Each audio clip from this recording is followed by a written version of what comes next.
ओम नमः शिवाय गुरवे सच्चिदानंदमूर्तये निष्प्रपंचाय शांताय निरालंबाय तेजसे। हरिओम प्रभु जी। आज अपरोक्षानुभूति पहले मंगलाचरण का पाठ करेंगे, फिर 24वां श्लोक चल रहा है उसको समझने का प्रयास करेंगे।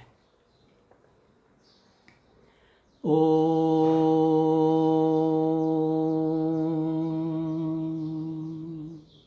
श्रीहरिं परमानंदं उपदेष्टारमीश्वरं व्यापकं सर्वलोकानां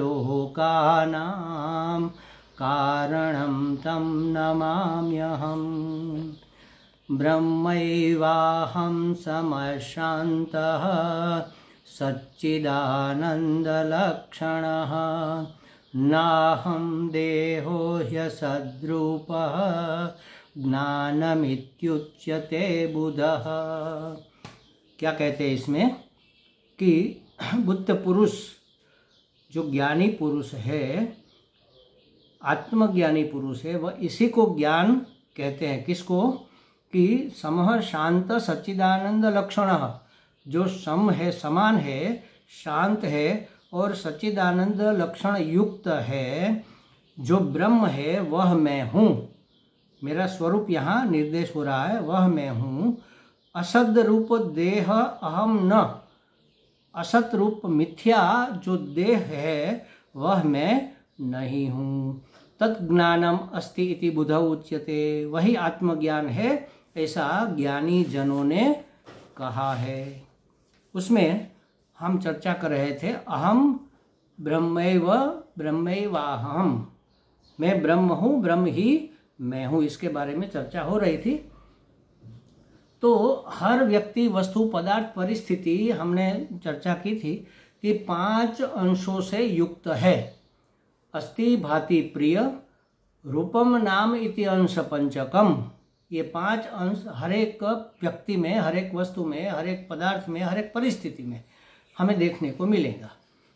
अस्ति माने होना, भाति माने भासमान होना, ज्ञात होना, और आनंद पदार्थ के रूप में उपयोगी होना। ये सत्य चित्त आनंद स्वरूप परमात्मा की अभिव्यक्ति संसार रूप में जो हो रही है, इस संसार के व्यक्ति वस्तु पदार्थ में सच्चिदानंद परमात्मा अस्ति भाति प्रिय के रूप में दिख रहा है। तो जो अस्ति भाति प्रिय पदार्थों में है वह मुझ में भी है, मैं भी हूँ, मेरा मुझे और सबको ज्ञान है, और मैं सबसे ज़्यादा अपने आप को प्रिय हूँ। तो इसकी चर्चा हो रही है कि यह मैं जो अस्ति भाति प्रिय रूप अनुभव में आ रहा हूँ, वह अहम एव ब्रह्म, वही मैं ब्रह्म हूँ। ब्रह्मैवाहम, वह ब्रह्म मैं ही हूँ। तो उसको सिद्ध करने के लिए कई प्रकार के तर्क भी दिए गए। आगे भी कहते हैं कि अन्य की सत्ता, सत्ता माने अस्ति, अस्ति सत्य, सत्य माने सत्ता, होनापन, सत्य चित्त आनंद में जो पहला शब्द सत्य है उसका होना, सत्यता, सत्ता, सतपना, ता माने जैसे मनुष्य, मनुष्यता, तो मनुष्यत्व कह लो, मनुष्यता कह लो, मनुष्यपना कह लो। उसी तरह सतपना, सत्व, तो सत्व माने सत्यता, सत्ता। तो कहा कि अन्य की सत्ता मुझसे सापेक्ष है, मेरी अपेक्षा से अन्य की सत्ता है। अन्य सत्तावान है माने अन्य का होना मेरे होने से सिद्ध होता है। अगर मैं ही नहीं हूँ तो अन्य है कि नहीं है कौन सिद्ध करेगा? जैसे हम सो जाते हैं गाढ़ निद्रा में, तब ये पूरा संसार विलुप्त हो जाता है। कहाँ गई उसकी सत्ता? उसकी सत्ता जब तक मैं हूँ तब तक है, और मैं जब तक सभान हूँ तब तक है। इसलिए कहा मेरी सत्ता निरपेक्ष है, मेरा होना किसी की अपेक्षा से नहीं। कि जैसे समझो कि ये टेबल है तो मैं हूँ, टेबल नहीं है तो मैं नहीं हूँ, ऐसा नहीं। लेकिन मैं हूँ तब ये मैं, मेरी सब चीज़ें हैं। जब मैं ही नहीं रहूं तो मेरी चीजें कहाँ रहेगी, वो किसी और की हो जाएगी, या तो नहीं रहेगी ना। निद्रा में मैं नहीं हूं तो मेरे लिए तो पूरा संसार भी नहीं है। तो अन्य की सत्ता मुझसे सापेक्ष है, मेरी सत्ता निरपेक्ष है। अन्य का ज्ञान मुझसे सापेक्ष है, मेरा ज्ञान निरपेक्ष है। जैसे मैं हूं तो मैं सूर्य को देखता हूं, लेकिन सूर्य है तो मैं हूं ऐसा नहीं है। मेरे होने में किसी और की मुझे अपेक्षा नहीं है, मैं हूं बस। किसने कहा आप है भाई? दिया जलाओ, अंधेरा है, दिया जलाओ तब पता चलेगा कि मैं हूं कि नहीं हूं। ऐसा तो नहीं, अंधेरे में भी, रात को भी, सोते भी, जागते भी, उठते भी, खाते भी, हंसते बोलते खेलते रोते, किसी भी परिस्थिति में, किसी भी स्थान में, किसी भी काल में मेरा होना अबाध्य है। और मेरे होने में किसी और वस्तु की अपेक्षा नहीं है। मेरा होना स्वयं सिद्ध है, किसी की अपेक्षा नहीं, माने स्वयं मैं हूं और मैं जानता हूं कि मैं हूं, किसी और को पूछने की आवश्यकता ही नहीं है। एक जोक हमने बताई थी, ऐसा होता नहीं लेकिन ये जोक है। देखो, मुल्ला नसरुद्दीन एक बार किसी धर्मशाला में रुके, बड़े बड़े भुलक्कड़ थे। तो घरवाली ने कहा था कि आप जरा लिख कर रख देना हर चीज के ऊपर, ताकि आप भूल न जाए। तो उसने कमरा लिया और कहा कि मैं अकेला रहूंगा, मेरे साथ कोई और नहीं। तो उसने कहा ठीक है, चलो आप अकेले रहना। और ऐसा हुआ कि जाते ही उन्होंने अपना छाता एक कोने में रख दिया, उस पर लिख दिया कि ये छाता मेरा है। अपना कोट निकालकर खूंटी पे टांग दिया, टोपी टांग दी और उसमें लिख दिया कि ये कोट टोपी मेरे है। और फिर सोने गए तो अपने पाँव में एक चिट लगा दी कि भाई ये मैं हूं। अब हुआ ये कि धर्मशाला में जगह नहीं थी, रात को एक मुसाफिर बड़ा मुश्किल से वहां पर ठहरने की रिक्वेस्ट कर रहा था। तो उसको कहा कि भाई मुल्ला नसरुद्दीन अकेले रूम में है, आप उसको डिस्टर्ब मत करना, जाकर उसके बाजू में एक गद्दा पड़ा हुआ है उसमें सो जाओ। वो आदमी आया, उसने देखा करे ये मुल्ला ने क्या लिख रखा है, ये मैं हूं और ये छड़ी है, ये मेरी छाता है। तो उसको मजाक सूझा, वो चिट निकाल कर उन्होंने अपनी पॉकेट में रख दी, या तो मुल्ला की पॉकेट में रख दी समझो। सुबह मुल्ला उठा, देखा कोने में, हाँ ये छाता मेरा है, ले लिया। अच्छा ये कोट मेरा है, पहन लिया। ये टोपी मेरी है, पहन लिया। अब बेड में देखता है, अरे मैं कहाँ हूँ, मैं कहाँ गया?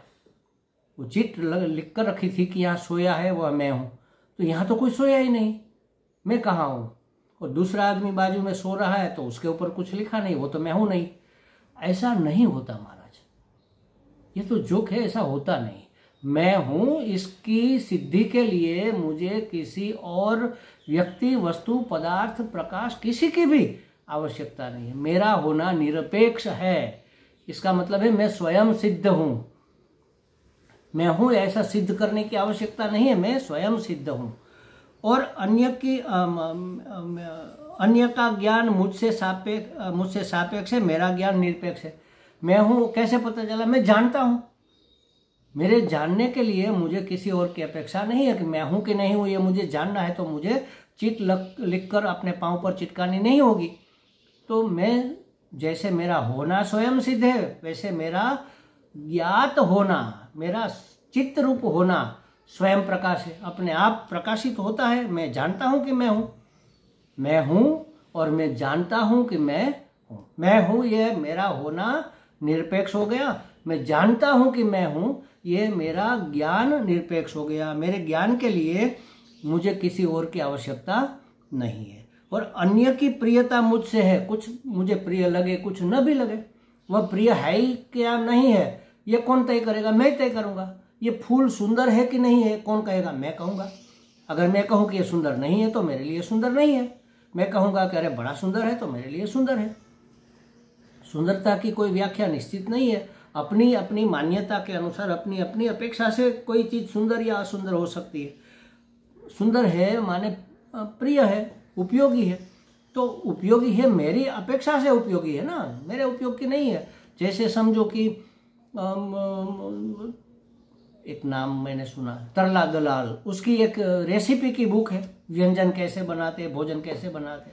बड़ी अच्छी बुक है, बड़े लार्ज साइज के उसके पन्ने हैं और ग्लोसी है, कलरफुल पिक्चर उसमें लगे हुए, अक्षर इतने मोटे और सुंदर सुंदर है, लेकिन मेरे किस काम की, मेरे लिए उपयोगी नहीं है, तो वो मुझे प्रिय, चाहे कितनी भी सुंदर है, कितनी भी मजबूत है, कितनी भी रंग बिरंगी है और कितनी भी बिल्कुल सटीक उसमें लिखा हुआ है, लेकिन मेरे काम की नहीं है, तो मुझे प्रिय नहीं है।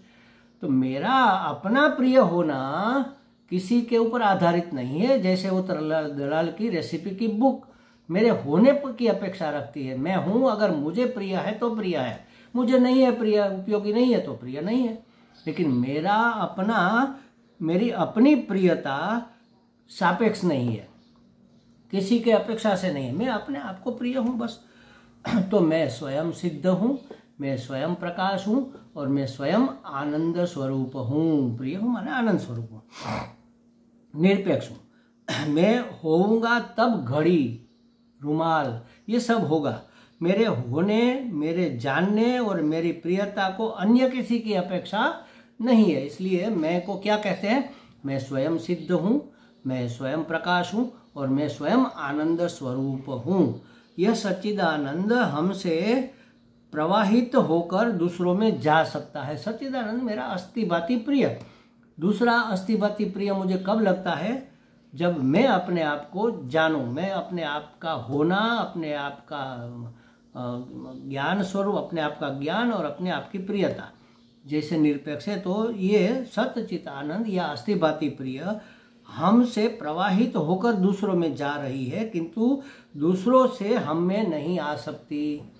माने उसका होने से हमारा होना नहीं है। काल है और काल ज्ञात हो रहा है, भाई सुबह के 7:30 बजे है, तो ये काल है और वह हमें पता चल रहा है कि सुबह का टाइम है, पहला प्रहर चल रहा है, ये शुभ मुहूर्त है, ये सब हमें पता चलता है। तो काल है और काल हमें ज्ञात हो रहा है। देश है और देश का हमें पता चल रहा है। देश माने ये कौन सा स्थान है, तो ये मेरी कुटिया है, ये राजकोट गुजरात का स्थान है, ये ऋषिकेश है, हमारे गुरु जी का आश्रम है, ये अहमदाबाद है, स्वामी जी का आश्रम है हमारे।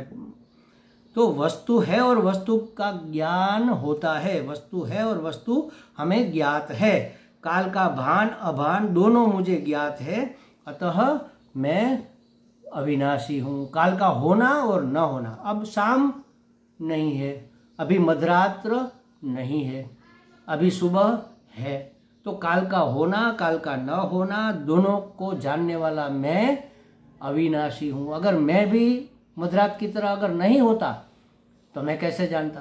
तो इसलिए कहा कि ये मुझे ज्ञात हो रहा है, अतः मैं अविनाशी हूँ। देश का भान अभान दोनों मुझे हो रहा है। अब ये गुजरात स्थान है, अब ये ऋषिकेश नहीं है, उत्तराखंड नहीं है, अहमदाबाद नहीं है, मध्य प्रदेश नहीं है। देश का भान अभान हो रहा है, दोनों मुझे ज्ञात है, अतः मैं देश से अबाधित माने विभू हूँ। मैं अविनाशी हूँ, मैं विभू हूँ। और वस्तु माने द्रव्य, उसका भी मुझे भान हो रहा है और उसका न होना भी मुझे भान हो रहा है।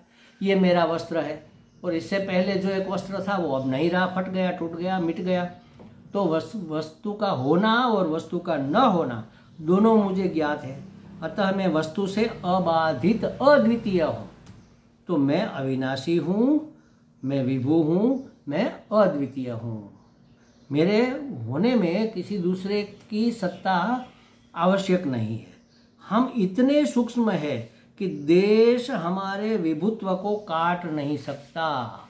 यहाँ वहाँ जहाँ जहाँ मैं जाऊँ वहाँ वहाँ पर मैं हूँ ही। मैं यहाँ हूँ और मैं ऋषिकेश जाऊँ तो फिर मैं यह नहीं कहूँगा कि मैं ऋषिकेश आया हूँ तो मैं तो रह गया राजकोट में और मैं ऋषिकेश हूँ, ऐसा नहीं। देश की सीमा हमें नहीं, हमारे विभुत्व को, हमारे व्यापकत्व को नहीं काट सकती।